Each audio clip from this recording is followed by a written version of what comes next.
যারা অন্যকে বঞ্চিত করতে চায় খুব সুন্দরভাবে সন্দেহাতীতভাবে তারা নিজেরাই বঞ্চিত হয়ে যায়, কারণ এটাই ওয়ার্ল্ডের ল।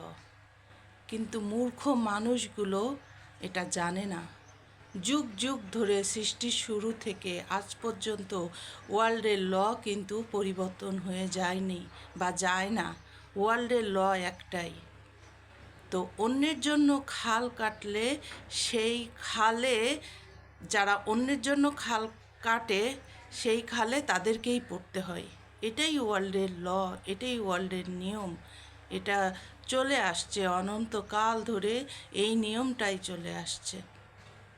তা অন্যের জন্য খাল কাটার আগে ভবিষ্যতে এটাই মাথায় রাখবেন যে অন্যের জন্য কবর খুঁড়তে গেলে নিজেদের জন্য কবরটা আগে রেডি করতে হবে।